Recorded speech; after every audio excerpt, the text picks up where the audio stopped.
Good morning everyone. हमारा आज का टॉपिक है एंटीकोएगुलेंट्स। अभी भी हम कार्डियोवास्कुलर सिस्टम में यथावत बने हुए हैं, ठीक है। तो आज का हमारा टॉपिक एंटीकोएगुलेंट्स स्टार्ट करते हैं। तो एंटीकोएगुलेंट्स वो ड्रग्स, वो एजेंट होते हैं जो कि रिड्यूस करते हैं कोएगुबिलिटी ऑफ द ब्लड, मतलब कि ब्लड का क्लॉट होने की जो क्षमता रहती है उसको वो क्या कर देते हैं, कम कर देते हैं, ठीक है। ये वो मेडिसिन होती है जो ब्लड को क्लॉट होने से बचाएगी, ठीक है। तो इस ड्रग को हम उन पेशेंट्स में यूज ले सकते हैं जो कि हाईली प्रोन है ब्लड क्लॉट होने के, ठीक है। और अगर उनमें ब्लड क्लॉटिंग हुई तो वो सीरियस डिजीज के लिए प्रोन हो सकते हैं, या फिर अगर उनको वो डिजीज है, ठीक है, तो उनकी वो जो कंडीशन है वो और ज़्यादा वर्स हो सकती है। For example shock and myocardial infarction. यहाँ तक बात समझ में आई बच्चे? अब अगर मैं ओरल एंटीकोएगुलेंट्स के वर्किंग की बात करूँ तो ये वर्क करते हैं विटामिन के सिंथेसिस को इनहिबिट करके। ये कैसे वर्क करेंगे? विटामिन के सिंथेसिस को इनहिबिट करके। अब विटामिन के का जो काम है वो सुनो। विटामिन के मेनली क्या करता है, ऑल ओवर बॉडी के अंदर 13 क्लोटिंग फैक्टर्स होते हैं। कितने क्लोटिंग फैक्टर्स होते हैं? 13 क्लोटिंग फैक्टर्स होते हैं। उसमें से जो 6th क्लोटिंग फैक्टर है वो एब्सेंट होता है, ठीक है। तो बच्चे कितने? 13 में से 12। अब जो 12 क्लोटिंग फैक्टर है उसमें से factor number 2, factor number 7, factor number 9, factor number 10, इनकी बायोसिंथेसिस कौन करता है? विटामिन के, ठीक है। जब उनकी बायोसिंथेसिस विटामिन के करता है तो ओरल एंटीकोएगुलेंट क्या करता है साहब? विटामिन के की सिंथेसिस को इनहिबिट कर देगा। जैसे ही विटामिन के की सिंथेसिस को इनहिबिट करेगा तो फैक्टर 2, 7, 9, 10 की बायोसिंथेसिस अच्छे से नहीं हो पाएगी और उसकी वजह से क्या होगा? क्लोटिंग एक्शन अच्छे से कैरी आउट नहीं हो पाएगा। यहां तक समझ में आया?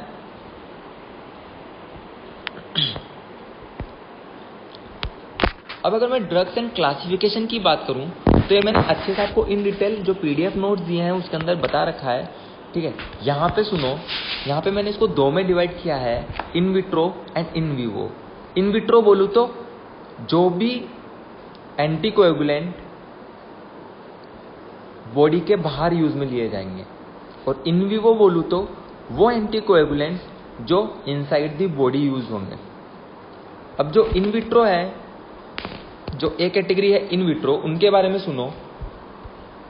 ये कहाँ कहाँ यूज हो सकते हैं? जैसे अपनी इन्वेस्टिगेशन लैब हुई, ठीक है। ब्लड बैंक में for the blood transfusion upon use कर सकते हैं इसको, ठीक है। और अगर इन विवो की मैं बात करूं तो ये इनसाइड दी बॉडी यूज होंगे, चाहे आप इसको ओरल ले लो या फिर पेरेंटल ले लो। तो इनकी अपन फर्दर मोर एक्सप्लेनेशन में अपनी फर्दर स्लाइड्स में बात करते हैं।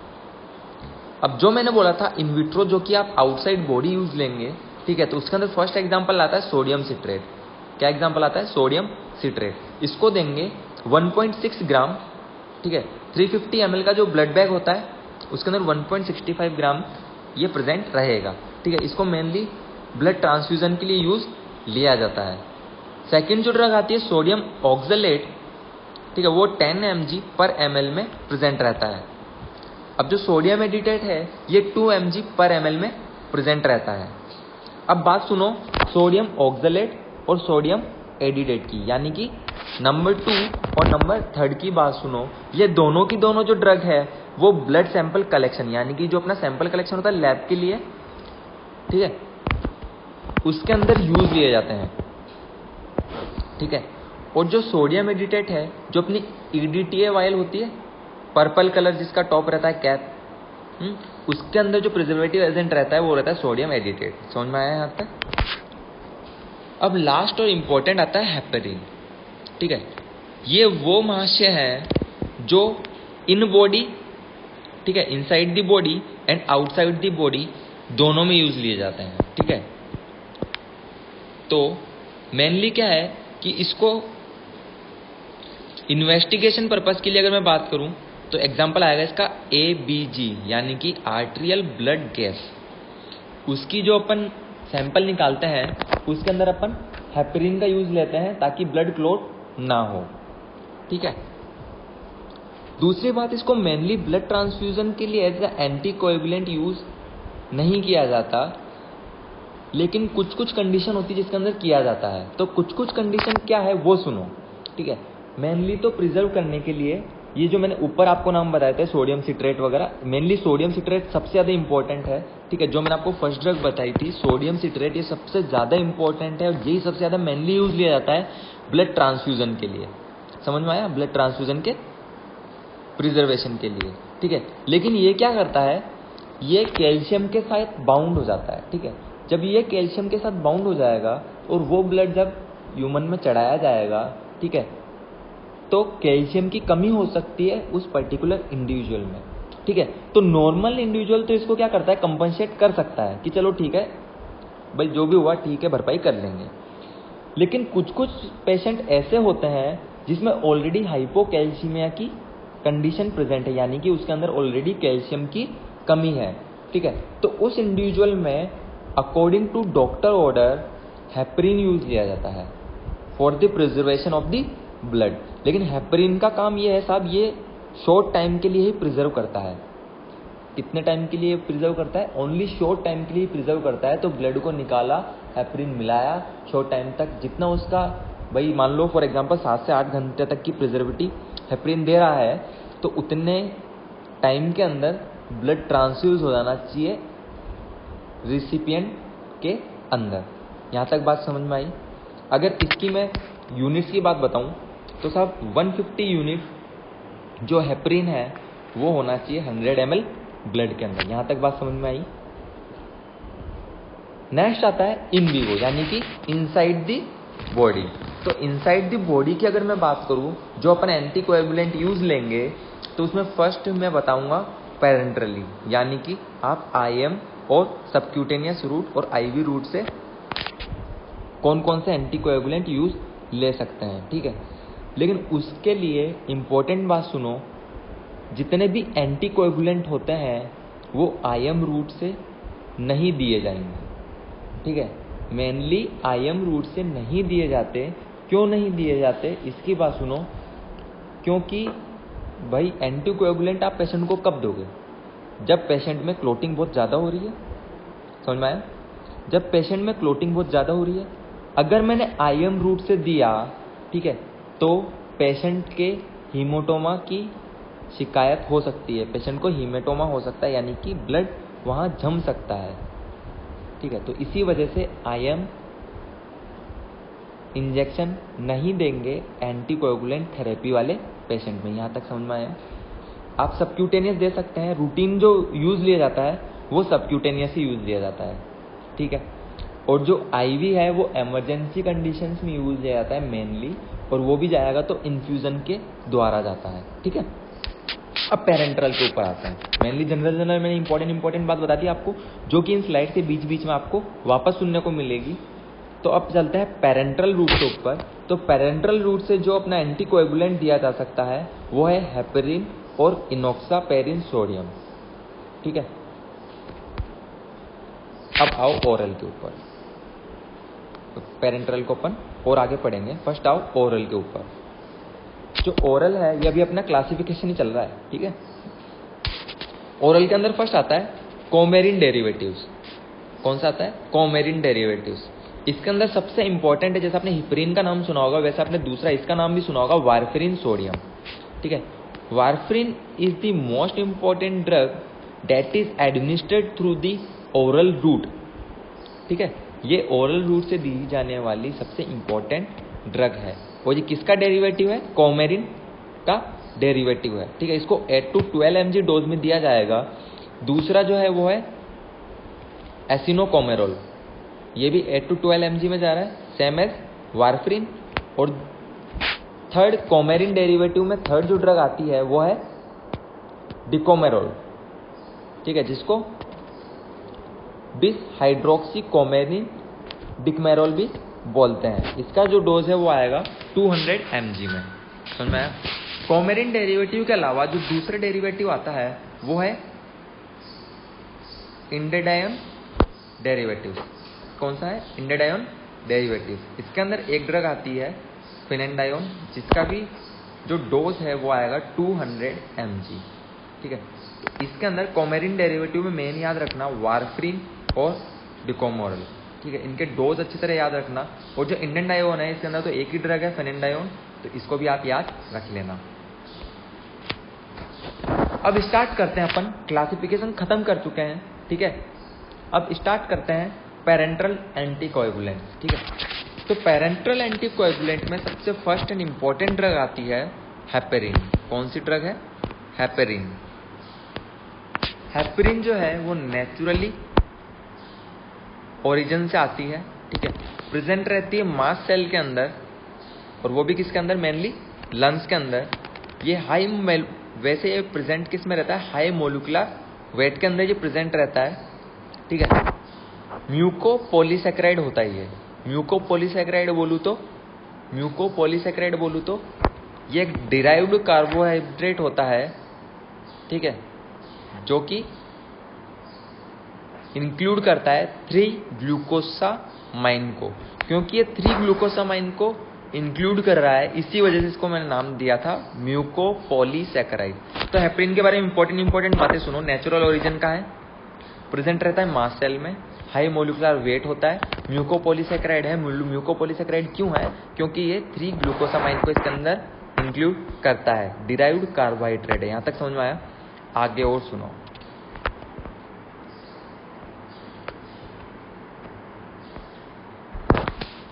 जो हेपेरिन है वो स्ट्रॉन्ग इलेक्ट्रोनेगेटिव चार्ज कंटेन करता है। हेपेरिन में कौन सा चार्ज होता है? इलेक्ट्रोनेगेटिव चार्ज होता है, और वो भी स्ट्रॉन्ग होता है, ठीक है। और सबसे इंपॉर्टेंट बात हेपेरिन की ये है कि ये सबसे स्ट्रॉन्गेस्ट ऑर्गेनिक एसिड है बॉडी का। ये सबसे स्ट्रॉन्गेस्ट ऑर्गेनिक एसिड है बॉडी का, ठीक है। ये इफेक्टिव है साहब, चाहे इसको आप इन विवो दे दो या फिर इन विट्रो दे दो। यानी कि या तो आप इसको इनसाइड द बॉडी यूज ले लो, ठीक है, या तो आप इसको इनसाइड द बॉडी यूज ले लो या फिर आउटसाइड द बॉडी यूज ले लो, ठीक है। अब इसकी जो सबसे खास इंपॉर्टेंट बात है वो, एक तो मैंने बोली थी कि साहब ये स्ट्रॉन्गेस्ट ऑर्गेनिक एसिड है बॉडी का, ठीक है। अगर कंपटीशन एग्जाम में पूछता है कि strongest organic acid of the body, तो उसके अंदर आएगा हेपेरिन, ठीक है। अब क्योंकि ये प्लासेंटा को क्रॉस नहीं करता है, इसी वजह से ये सेफ है ड्यूरिंग प्रेगनेंसी। तो इसको आप प्रेगनेंसी के अंदर दे सकते हो, लेकिन जो डॉक्टर ऑर्डर करेगा वही दोगे। समझ में आया? अब जो मैंने आपको बोला था कि साहब 13 क्लोटिंग फैक्टर होते हैं, उसमें से जो 6th है वो एब्सेंट रहता है। ऑल ओवर अपने पास 12 क्लोटिंग फैक्टर बचे, और 12 क्लोटिंग फैक्टर जो है वो मेन इंपॉर्टेंट रोल प्ले करते हैं ब्लड क्लोटिंग मैकेनिज्म में, ठीक है। तो यहाँ पे 2 मैकेनिज्म अपने पास आते हैं साहब। एक तो आता है इंट्रिंसिक पाथवे, ठीक है, एक तो आता है इंट्रिंसिक पाथवे और एक आता है एक्सट्रिंसिक पाथवे, ठीक है। एक तो आया इंट्रिंसिक पाथवे और एक आया एक्सट्रिंसिक पाथवे। तो यहाँ पे आपको सारे क्लोटिंग फैक्टर देखने को मिल जाएंगे, 1 से लेकर 13 तक जो भी थे, ठीक है। ये सब क्या करते हैं कि साहब सब इनएक्टिवेटेड फॉर्म में अपने बॉडी में प्रेजेंट रहते हैं, ठीक है। जैसे मान लो टिश्यू इंजरी हुई या ब्लड वेसल की इंजरी हुई, तो वो क्या करेगा? फैक्टर नंबर 12 को एक्टिवेट कर देगा। फैक्टर नंबर 12 एक्टिवेट होने के बाद वो 11th को एक्टिवेट कर देगा, 11th 9th को एक्टिवेट कर देगा, ठीक है। और जो ये 9th वाला है ये 10th को एक्टिवेट कर देगा। और जो 10th एक्टिवेट होगा, ये जो प्रोथ्रोम्बिन होता है फैक्टर नंबर 2 उसको एक्टिवेट कर देगा, ठीक है, थ्रोम्बिन में, ठीक है। और मेन बात ध्यान रखना साहब, ये जो थ्रोम्बिन और फिब्रिन होता है, ठीक है, थ्रोम्बिन, फिब्रिनोजन और फिब्रिन, ये मेन रोल अदा करते हैं ब्लड क्लोटिंग मैकेनिज्म में। समझ में आया? ये जो फिब्रिन है ना, ये इनसोल्यूबल मैशवर्क बना देता है, ठीक है, इनसोल्यूबल मैशवर्क बना देता है, जिसकी वजह से ब्लड होता है क्लोट। यहाँ तक बात समझ में आई? ठीक है, यहाँ पे लिख रखा है लास्ट में क्रॉस लिंकिंग फिब्रिन, यानी कि उसने क्या बनाया? Insoluble meshwork. ये तो मैंने बात की थी इंट्रिंसिक पाथवे की, ठीक है। तो इंट्रिंसिक पाथवे, ये जो 10th फैक्टर एक्टिवेट हुआ है ना, इसके पहले तो इंट्रिंसिक पाथवे अलग है साहब, और जो एक्सट्रिंसिक पाथवे है वो भी अलग है। एक्सट्रिंसिक पाथवे क्या है? जैसे टिश्यू फैक्टर इंक्लूड हुए, वो एक्टिवेट कर देगा फैक्टर नंबर 7 को। फैक्टर नंबर 7 कैल्शियम के साथ मिलकर एक्टिवेट करेगा फैक्टर नंबर 10 को, ठीक है, 10th को एक्टिवेट कर दिया। उसके बाद में इंट्रिंसिक पाथवे और एक्सट्रिंसिक पाथवे की जो भी पाथवे है वो एक कॉमन हो जाता है, जिसको हम बोलते हैं कॉमन पाथवे। समझ में आया यहाँ तक? सारे फैक्टर्स इसके अंदर आ रहे हैं। फैक्टर्स के जो नाम है वो मैंने आपको पीडीएफ के अंदर एक लिस्ट के दौरान दे रखे हैं, तो अच्छे से याद कर लेना। आगे सुनो, मैकेनिज्म क्या है, ठीक है। जो हेपरिन साहब है, जो हेपरिन है वो एक्टिवेट कर देता है एंटी थ्रोम्बिन थर्ड को, ठीक है। एंटी थ्रोम्बिन थर्ड को ये एक्टिवेट कर देता है। अब जो एंटी थ्रोम्बिन है ना, थ्रोम्बिन नाम से पता चल रहा होगा ये कहीं ना कहीं थ्रोम्बस के अगेंस्ट वर्क करेगा। एंटी मतलब अगेंस्ट और थ्रोम्बिन मतलब कि थ्रोम्बस, कहीं ना कहीं ये थ्रोम्बस के अगेंस्ट वर्क करेगा। थ्रोम्बस यानी कि ब्लड जो क्लोट हुआ हुआ है, ठीक है, जो थक्का जमा हुआ है, ठीक है। तो एंटी थ्रोम्बिन थर्ड को एक्टिवेट करेगा कौन? हेपरिन। जैसे ही एक्टिवेट होगा ये बाइंड हो जाएगा जो मेन फैक्टर रोल हो रहे थे। देखो यहाँ पे मेन जो फैक्टर आपको दिख रहे होंगे ना, देखो 12 दिख गया, 9 दिख गया, 12 दिख गया, 11 दिख गया, 9 दिख गया, 10 दिख गया, 7 दिख गया, क्या 4 दिख गया, 4 जो कि कैल्शियम हुआ, सेकंड दिख गया प्रोथ्रोम्बिन, और फिब्रिन जो कि फर्स्ट फैक्टर है, ठीक है। तो इसमें क्या है, जो भी मेन फैक्टर्स जो थे जो ब्लड क्लोटिंग में अपने काम आ रहे थे उन सबके साथ ये बाइंड हो जाएगा, ठीक है। बाइंड होने के बाद में अब ये सब आप देख लो, ये सबके सब एक्टिवेट फॉर्म में, मतलब 10 ए में है, सेकंड भी ए फॉर्म में है, 9th भी ए फॉर्म में है, 11th भी ए फॉर्म में है, एंड एक्सेट्रा एक्सेट्रा। मतलब ये सारे के सारे एक्टिवेट फॉर्म में प्रेजेंट हैं। जैसे हेपरिन एक्टिवेट करेगा एंटी थ्रोम्बिन थर्ड को, ये बाइंड हो जाएगा इन सारे फैक्टर्स के साथ में, ठीक है, और उनको कर देगा इनएक्टिवेट। जैसे इनएक्टिवेट कर देगा ये अपनी ब्लड क्लोट करने की जो एबिलिटी है, जिसको हम बोलते हैं कोएगुबिलिटी, उसको कम कर देगा और ब्लड क्लोट नहीं हो पाएगा। यहां तक बात समझ में आई? अगर मैं बात करूं हेपरिन के ऑनसेट की, तो हेपरिन का जो ऑनसेट है वो बहुत इमीडिएट है, ठीक है। मतलब कि इसका जो ऑनसेट है, जो काम करने का टाइम है, वो बहुत जल्दी है, जल्दी से एक्शन में आता है। इसी वजह से अगर आपको एंटीकोएगुलेंट थेरेपी देनी तो इसको इनिशियली मतलब कि कोई एंटीकोएगुलेंट ऐसे होते हैं जो अपना कार्य करने में कुछ समय लगाते हैं। कार्य करने में क्या लगाते हैं? कुछ समय लगाते हैं। जैसे अपन जिम जाते हैं तो पहले वार्म अप होते हैं, उसके बाद में मेन वर्कआउट करते हैं, ठीक है। तो मेन वर्कआउट अपने काम का हुआ ना भाई, वार्म अप तो कुछ इसने रिजल्ट दिया नहीं, समझ में आया? तो ऐसा ही है कि साहब जो हेपरिन है ये वर्कआउट वगैरह ना करके डायरेक्ट सीधा क्या करता है? एक्सरसाइज करता है, समझ? मतलब डायरेक्ट मेन वर्कआउट पे फोकस करता है ये, ठीक है।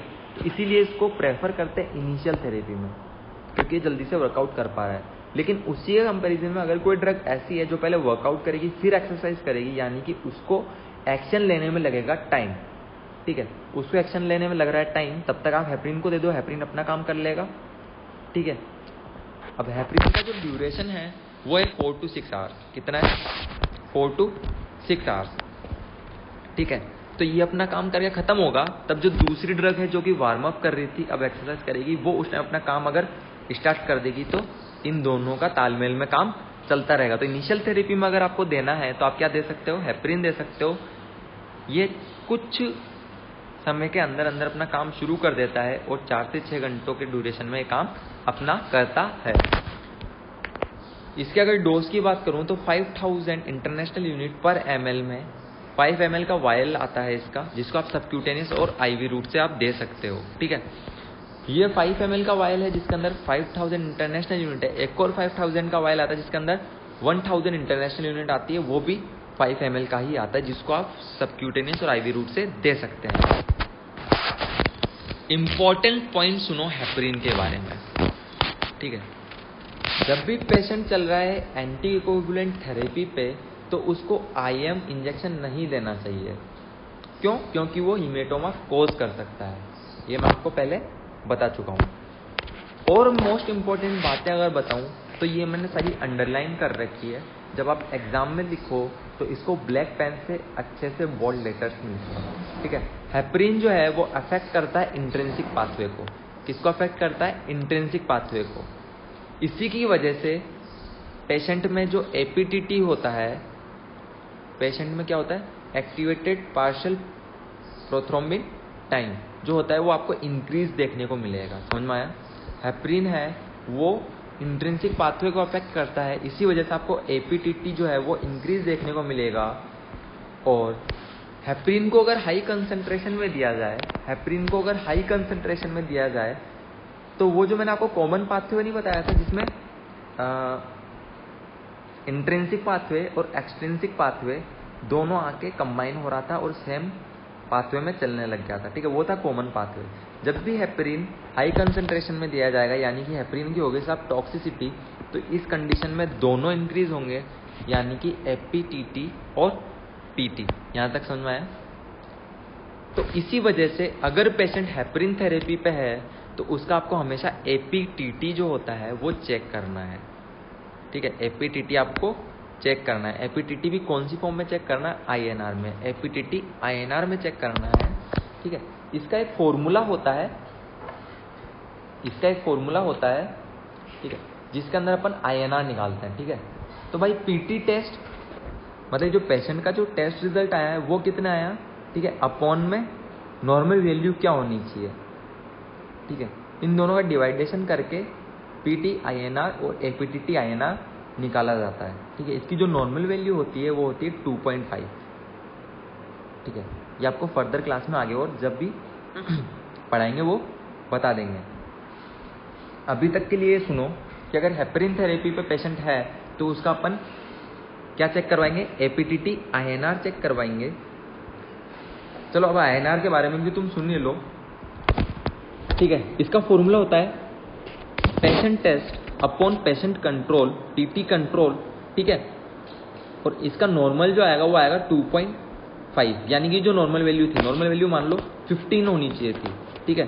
तो आईएनआर में वो इंटू होकर हो जाएगी 2.5, तो 15 इंटू 2.5 करोगे तो आपको करीबन ये होगी 32 से 33। ये मैंने एक एग्जाम्पल दिया है आपको, ठीक है भाई। जो भी डिफरेंस होगा नॉर्मल से उसको अपन बोलते हैं आईएनआर, ठीक है। और आईएनआर मतलब होता है डिजायर्ड, कितना होना चाहिए। जब भी आप पेशेंट को एंटीकोएगुलेंट थेरेपी पे चलाएंगे, ठीक है, तो उसका आप क्या चेक करेंगे? आईएनआर चेक करेंगे। अगर पेशेंट हेपरिन थेरेपी पे है तो उसका आप एपीटीटी चेक करेंगे, ठीक है। और अगर पेशेंट वारफरिन थेरेपी पे है तो उसका आप पीटी आईएनआर चेक करेंगे। यहां तक बात समझ में आई? अब अगर मैं और ज़्यादा बताऊंगा तो वो आपके लिए डीप हो जाएगा, तो अब हम आगे की स्लाइड्स को डिस्कस करते हैं, ठीक है। एडवर्स इफेक्ट की बात करूं तो मैंने बोला था कि ये कौन सी ड्रग है? एंटीकोएगुलेंट्स है। कौन सी ड्रग्स है? एंटीकोएगुलेंट्स है, मतलब कि ये ब्लड को क्लॉट नहीं होने देगी। तो इसका फर्स्ट एडवर्स इफेक्ट ये आ सकता है कि साहब ब्लीडिंग ये कोज कर दे। क्या कोज कर दे? ब्लीडिंग कोज कर दे, ठीक है। ब्लड क्लॉट होने में मेन हेल्पफुल जो एजेंट होता है, मेन जो ब्लड क्लॉटिंग प्रोसेस में काम करता है वो होती है प्लेटलेट्स, ठीक है। ब्लड सेल्स में आती है प्लेटलेट्स। अगर प्लेटलेट्स कम हो गई तो ब्लीडिंग हो सकती है, और जो प्लेटलेट कम होती है उसको हम बोलते हैं थ्रोम्बोसाइटोपिनिया, ठीक है। इसकी वजह से बाल भी झड़ सकते हैं, जिसको हम बोलते हैं एलोपीशिया, ठीक है। नेक्स्ट जो एडवर्स साइड इफेक्ट आता है वो आता है ओस्टियोपोरोसिस। ओस्टियोपोरोसिस यानी कि हड्डियों का कमजोर होना। हड्डियों का क्या होना? कमजोर होना। भाई मान लो इंटरनल ब्लीडिंग हो गई, ठीक है, इंटरनल ब्लीडिंग हो गई तो टारगेट ऑर्गन्स के पास में ब्लड कम पहुंच पाएगा। फर्स्ट बात तो ये थी। अगर ब्लड ट्रांसफ्यूजन वाली जो कंडीशन थी, जो सोडियम सिट्रेट वगैरह था, है ना, वो भी एंटीकोएगुलेंट्स में आ रहा है, समझ में आया? तो वो क्या करेगा? कैल्शियम के साथ में बाइंड हो जाएगा। कैल्शियम के साथ बाइंड हो जाएगा तो बॉडी के अंदर करेगा हाइपोकैल्सीमिया। हाइपोकैल्सीमिया की कंडीशन जब भी आएगी तो वो क्या होगा? हड्डियां कमजोर करेगा, क्योंकि कैल्शियम मेन इंग्रेडिएंट है ना बोन्स का। तो हड्डियां करेगा कमजोर, उसकी वजह से हो सकता है ऑस्टियोपोरोसिस। यहां तक बात समझ में आई? गुड। कॉन्ट्रा इंडिकेशंस में आता है bleeding disorder, severe hypertension, chronic alcoholic और विथ एस्पिरिन। कब कब एंटीकोएगुलेंट्स आपको नहीं देने हैं? एंटीकोएगुलेंट्स क्या है? जो भी ब्लड को क्लॉट नहीं होने देंगे। तो ऐसी कोई भी कंडीशन जो कि ब्लीडिंग टेंडेंसी शो कर रही है, उस कंडीशन में आप एंटीकोएगुलेंट्स ड्रग्स नहीं देंगे। यानी कि ब्लीडिंग डिसऑर्डर कोई भी है, आपको एंटीकोएगुलेंट्स नहीं देना है। सीवियर हाइपरटेंशन के बारे में सुनो। सीवियर हाइपरटेंशन वो कंडीशन है जिस टाइम ब्लड प्रेशर बहुत ज़्यादा बढ़ चुका है, और अगर ये blood pressure tiny tiny blood vessels के ऊपर पड़ा, यानी कि कैपिलरीज के ऊपर, तो वो कैपिलरीज बर्स्ट हो सकती है, उसकी वजह से हो सकती है ब्लीडिंग, यानी कि एपिस्टैक्सिस, जो कि नाक की ब्लीडिंग होती है, ठीक है, हो सकती है ब्लीडिंग। आपने ऑलरेडी एंटीकोएगुलेंट थेरेपी दोगे तो वो ब्लड क्लॉट नहीं हो पाएगा और उसकी वजह से ब्लीडिंग वर्स हो सकती है। समझ में आया? ये तो एक एग्जाम्पल था एपिस्टैक्सिस का, लेकिन इंटरनल ब्लीडिंग भी तो कोज कर सकता है ना, जो कि सीवीए की कंडीशन में होता है, ठीक है। सीवीए कंडीशन में या तो क्लॉट होगा, ठीक है, क्लॉट होगा, उसकी वजह से ब्लड नहीं जा पा रहा था, ठीक है, और या फिर कोई भी ब्लड वेसल रप्चर हो गई तो वहीं से ब्लड निकलता जाएगा और टारगेट ऑर्गन के पास नहीं पहुंच पाएगा, ठीक है। क्रोनिक एल्कोहलिक, क्रोनिक एल्कोहलिक में क्यों यूज नहीं करना है? क्योंकि साहब जो लीवर है वो मेन करता धरता है क्लोटिंग फैक्टर्स का, क्लोट करने में मेन हेल्प करता है लीवर, ठीक है। अब जो क्रोनिक एल्कोहलिक वाला पेशेंट है उसके अंदर लीवर के जो फैक्टर्स हैं वो डिस्टर्ब हो सकते हैं और ब्लीडिंग टेंडेंसीज वो इंसान शो कर सकता है, इसी वजह से उसके अंदर भी नहीं देंगे, और अगर दे रहे हैं तो विद डॉक्टर ऑर्डर देंगे और विद क्वेश्चन देंगे। एस्प्रिन एक एंटी प्लेटलेट मेडिसिन है जो लास्ट आता है विद एस्प्रिन, ठीक है। ये एक एंटी प्लेटलेट मेडिसिन है, ठीक है। एंटी प्लेटलेट यानी कि ये प्लेटलेट का विरोध करती है, तो ये ऑलरेडी क्लॉट नहीं होने देगी, और अगर उसके अंदर आप एंटीकोएगुलेंट दे देंगे तो क्या हो सकती है, कंडीशन वर्स हो सकती है। यहां तक समझ में आया? नेक्स्ट आता है एंटीडोट। एंटीडोट किसका एंटीडोट? हेपरिन का एंटीडोट, ठीक है। तो हेपरिन का एंटीडोट आता है एकमात्र प्रोटामिन सल्फेट। कौन सा है हेपरिन का एंटीडोट? Protamine sulphate. इसके डोज की अगर मैं बात करूं तो ये 50 mg पर 5 ml में अवेलेबल रहेगा, और इसका जो 1 mg है वो 100 international unit of the heparin की बराबरी कर सकता है। बराबरी इन दी सेंस कि अगर 100 इंटरनेशनल यूनिट प्रोटामिन सल्फेट के सामने आ जाए तो उसकी 1 mg ही काफी है उसको ठिकाने लगाने के। समझ में आया? फर्स्ट ड्रग हमने पढ़ी थी हेपरिन। सेकंड ड्रग जो इस कैटेगरी में आती है वो आती है इनोक्सापेरिन। कौन सी ड्रग आती है? इनोक्सापेरिन। मैंने हेपरिन के बारे में आपको बोला था कि ये हाई मोलिकुलर वेट है, लेकिन जो इनोक्सापेरिन है ये थोड़ा सीधा साधा बच्चा है और ये है लो मोलिकुलर वेट हेपरिन। इसको आप सबक्यूटेनियस और आईवी रूट से दे सकते हैं, ठीक है। मेनली हम इसको सबक्यूटेनियस रूट से देंगे फॉर दी रूटीन यूज, ठीक है।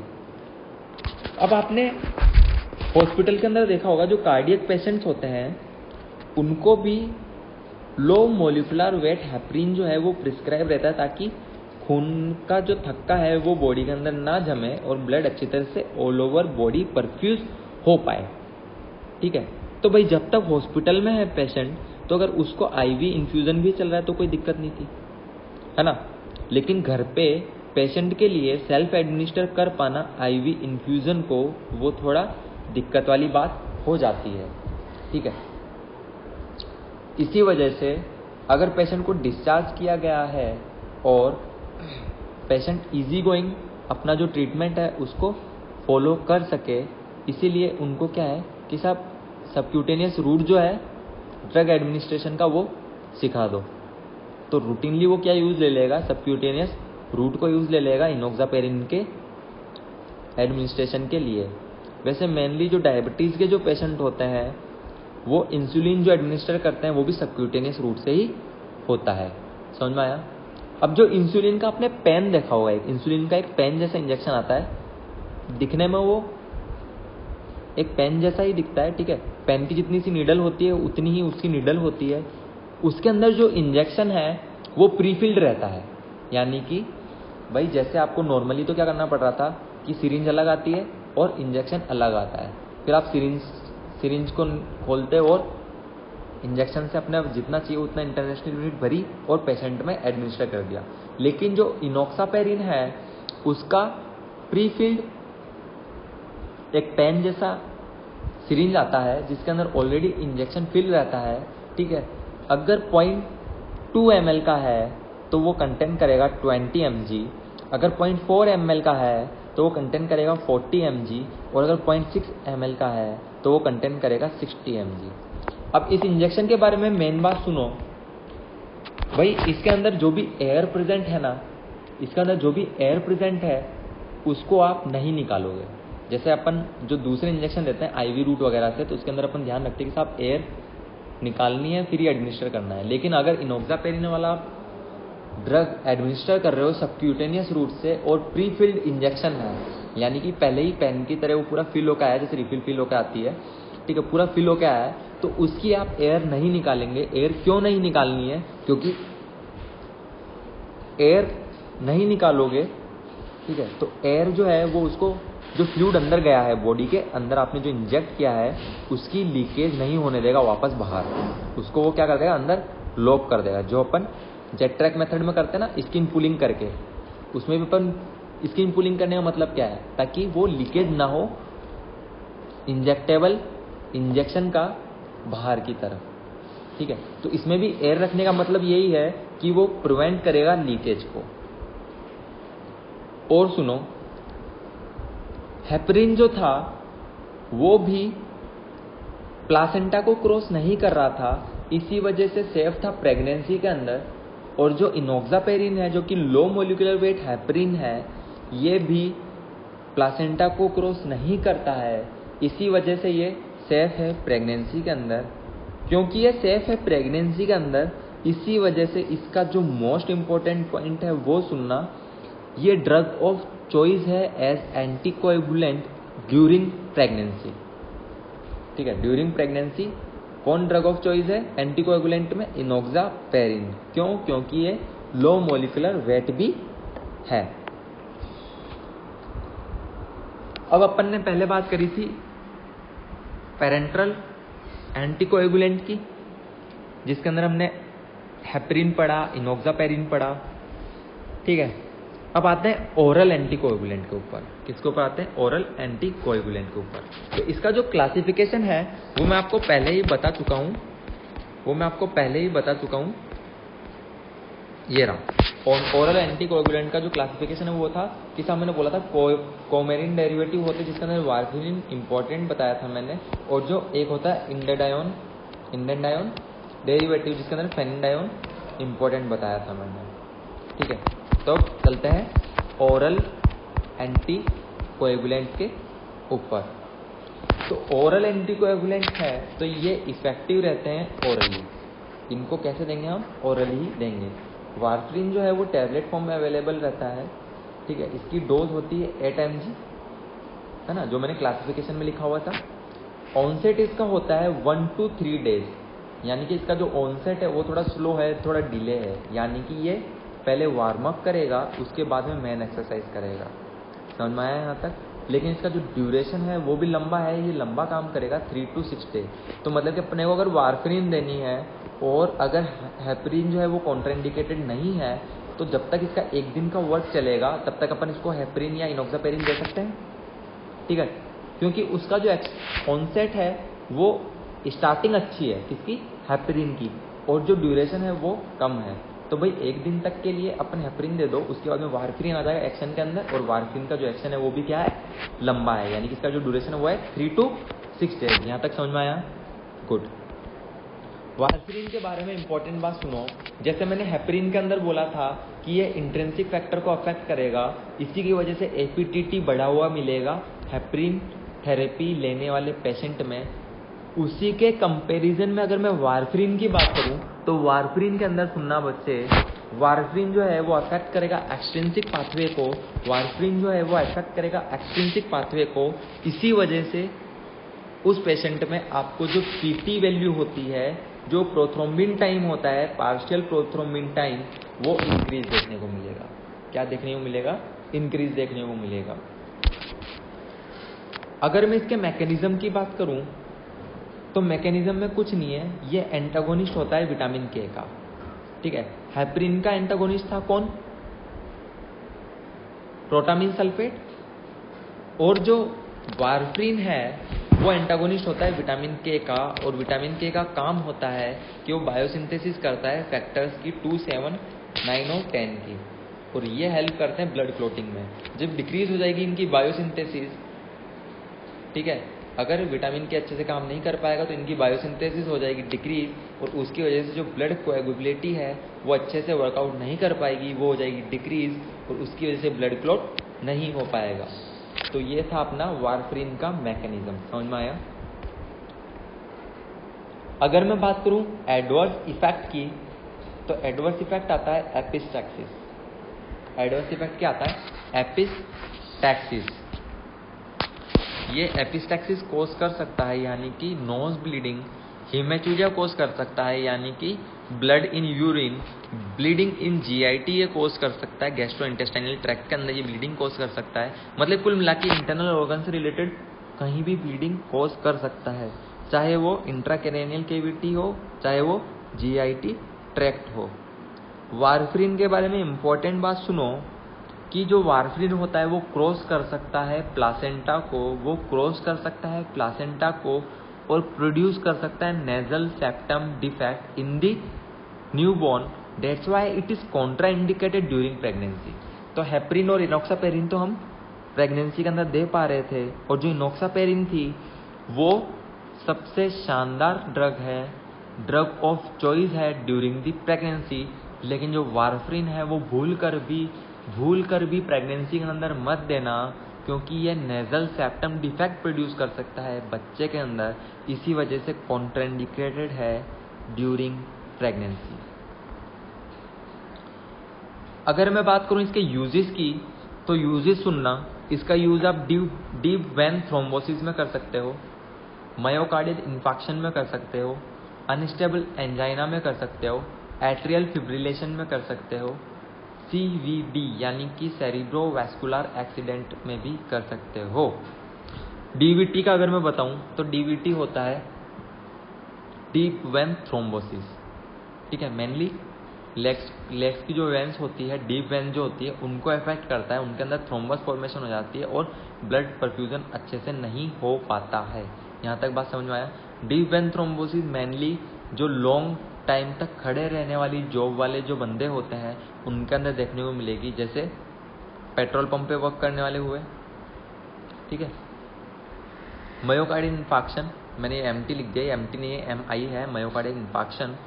तो मायोकार्डियल इन्फाक्शन वो डिजीज कंडीशन है, वो कार्डियक डिजीज कंडीशन है जिसके अंदर थ्रोम्बस फॉर्मेशन हो जाती है वेन्स के अंदर, और ब्लड अच्छी तरह ट्रेवल आउट नहीं कर पाता टारगेट ऑर्गन के पास में। ब्लड जब भी ट्रेवल नहीं कर पाएगा, ठीक है, तो वहाँ पे हो जाएगी उसकी कमी, ठीक है। अगर बिल्कुल ही ट्रेवल नहीं कर पाया तो वहाँ पे क्या होगा, सेल डेथ होने लग जाएगी, जिसको हम बोलते हैं नेक्रोसिस, और वो कंडीशन वर्स हो सकती है, पेशेंट की डेथ भी हो सकती है। अनस्टेबल एंजाइना मैंने आपको बताया था कि पेशेंट कुछ काम कर रहा था, ठीक है, जब भी वो हैवी एक्सरसाइज वगैरह करेगा तो बॉडी में ऑक्सीजन और जो न्यूट्रिशंस रहते हैं उनकी डिमांड बढ़ जाएगी। तो अगर ब्लड परफ्यूजन अच्छे से नहीं हो पा रहा है, चाहे थ्रोम्बस हो, चाहे नैरोइंग हो रखी हो आर्टरी में, उसकी वजह से ब्लड परफ्यूजन अच्छे से नहीं हो पा रहा है, तो वो टारगेट ऑर्गन की जो डिमांड थी ऑक्सीजन वाली उसको कंप्लीट फुलफिल नहीं कर पाएगा, ठीक है। उसकी वजह से होगा चेस्ट पेन, उसको हम बोलेंगे एंजाइना पेक्टोरिस रेफर करता है चेस्ट पेन को। इसके 3 टाइप्स होते हैं, ठीक है, वैसे तो खूब सारे होते हैं, मेनली 3 टाइप्स बताए गए हैं। स्टेबल एंजाइना जो कि प्राइमरी एंजाइना होता है, सबसे ज़्यादा यही देखने को मिलता है। एक होता है अनस्टेबल एंजाइना, ठीक है। तो स्टेबल एंजाइना में क्या होता है कि भाई जब आप वर्कआउट करेंगे ना तभी आपके पेन होगा। अगर आपने वर्कआउट को छोड़ के रेस्ट ले लिया तो आपकी ये कंडीशन जो है वो ठीक हो जाएगी, आपको पेन होना बंद हो जाएगा। लेकिन अनस्टेबल एंजाइना में क्या होता है कि अगर पेन स्टार्ट हो गया, ठीक है, तो वो चाहे आप रेस्ट कर लो या कुछ भी कर लो वो खत्म नहीं होगा, ठीक है। और ये जो पेन है ये रेस्ट की कंडीशन में भी स्टार्ट हो सकता है। तीसरा जो इसका टाइप आता है वो आता है प्रिंस मेटल एंजाइना, जो कि कोरोनरी आर्टरी के स्पाज्म की वजह से होता है। जब भी स्पाज्म हो जाएगा तो ब्लड की जो सप्लाई है वो प्रॉपर नहीं हो पाएगी और उसी वजह से चेस्ट पेन होगा, जिसको हम बोलेंगे Prince metal angina pectoris. Fourth आओ एट्रियल फिब्रिलेशन में। एट्रियल फिब्रिलेशन में क्या होता है, जो हार्ट रेट है वो खूब ज़्यादा बढ़ जाती है। फॉर एग्जांपल 350 तक पहुंच सकती है, 350 तक पहुंच सकती है, और उसी की वजह से जो कार्डियक रिदम है वो गड़बड़ा जाती है, जिसको हम बोलते हैं अरिथमिया, ठीक है। और जो CVD है मतलब कि सेरिब्रोवास्कुलर डिजीज है, इसमें क्या होता है कि भाई ब्रेन के पास में किसी कारणवश ब्लड परफ्यूजन अच्छे से नहीं हो पाया, उसकी वजह से होती है सेरिब्रोवास्कुलर एक्सीडेंट और सेरिब्रोवास्कुलर डिजीज। इस सब के अंदर मैंने आपको एक कारण बताया कि साहब ब्लड परफ्यूजन अच्छे से नहीं हो पा रहा है, क्यों? क्योंकि वहाँ पे कुछ ना कुछ थ्रोम्बस फॉर्मेशन थी, ठीक है। अब ब्लड भी बोल सकते हैं कि भाई थ्रोम्बस फॉर्मेशन थी तो ब्लड भी थोड़ा गाढ़ा था, ठीक है। तो इसकी वजह से अगर मैं इसको एंटीकोएगुलेंट थेरेपी दूंगा, अगर मैं एंटीकोएगुलेंट थेरेपी दूंगा तो वो जो क्लॉट फॉर्मेशन थी वो कम से कम होगी, और जो ब्लड में ब्लड के जो आने जाने में जो आवाजाही में जो रुकावट आई थी वो कम से कम होगी, और पेशेंट को एक सर्वाइवल बेनिफिट मिलेगा। इसी वजह से इसको यूज़ किया गया है DVT, MI, CVD, unstable angina और एट्रियल फिब्रिलेशन में। यहाँ तक समझ में आया? तो आज का हमारा टॉपिक एंटीकोएगुलेंट ड्रग्स यहीं ख़त्म करते हैं। मिलते हैं अगली क्लास में। Thank you very much.